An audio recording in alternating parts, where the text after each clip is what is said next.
Actor Joe Klocek is on the cusp of big things. The 26-year-old has appeared in Nowhere Boys, Patricia Moore, and more notably playing Eric Bana's younger character in this year's hit Aussie film, The Drive. I'm an old mate of Luke's, actually. You lied back then, Aaron. Luke lied as well. The day that poor girl drowned. That was an amazing experience, and an experience that I think a lot of young actors my age, would kill to have. Ellie? But what moviegoers wouldn't guess is the incredibly challenging start to Joe's young life. My brother and I were both born with a rare genetic liver disease. It has a very long name, but it's just referred to as PFIC type 3. Progressive familial intrahepatic cholestasis type 3 is the very long name for it, and it affects around 1 in 50,000 kids. The genetic disease can be passed on by both parents carrying a mutated gene. It causes liver disease, and without a transplant, Joe and his older brother Daniel would be lucky to survive childhood. The first 10 years of our life, we were quite ill. We basically got told the year out from my transplant, we had probably another year in us to 2 years in us before we would die. So we desperately needed a new liver. Sorry. What do you remember about Daniel being ill? Sorry. I'm sorry. No, I'm sorry. I really didn't think it would be this hard. I remember the countless hospital admissions with Daniel. I remember once seeing him walking into the hospital room to stop this life-threatening nosebleed, and I distinctly remember saying, "That's not my brother," because he was so battered and bruised. And they're not memories kids of that age should have. When did you become aware that you had the same condition as Daniel?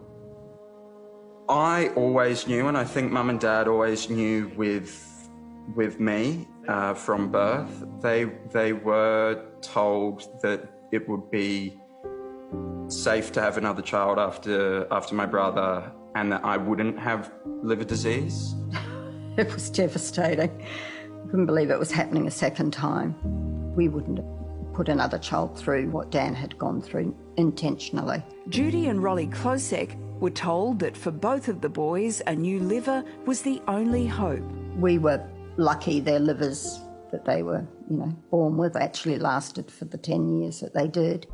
I was so unwell leading up to my transplant that I knew that if I didn't have a transplant, I would die.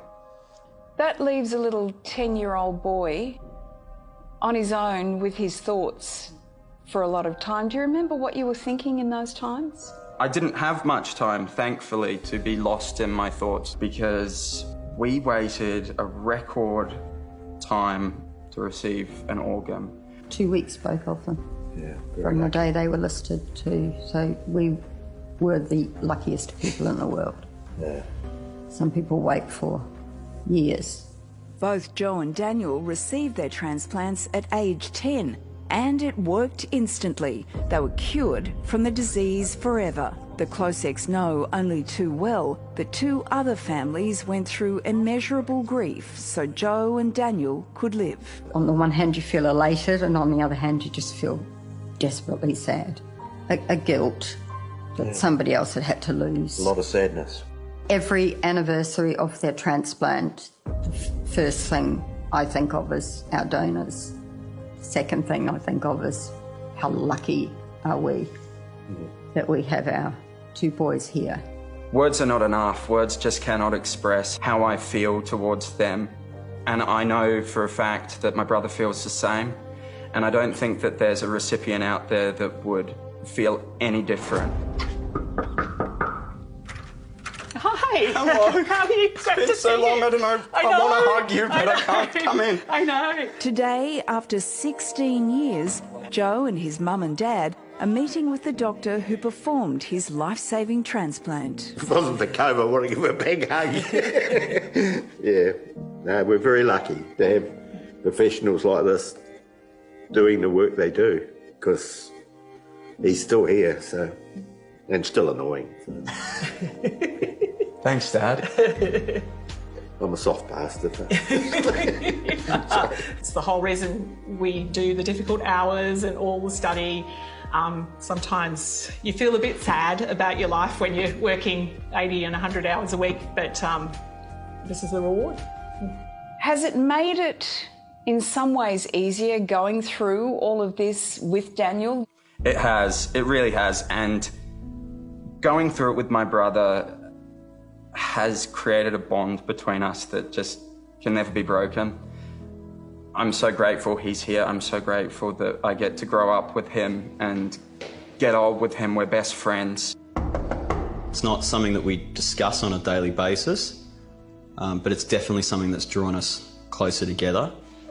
I'm just so lucky to still have my best friend with me because I was very close to losing him, and to see him doing what he's doing now makes me incredibly proud. You got the fancy balsamic glaze. We're essentially living two lives. My life, and I'm living a life for my donor as well. And I'm always wanting to do them proud, and I hope that I am. One decision can change so much. There's this saying, and it's my favourite saying about donation. Don't take your organs to heaven. Heaven knows we need them here.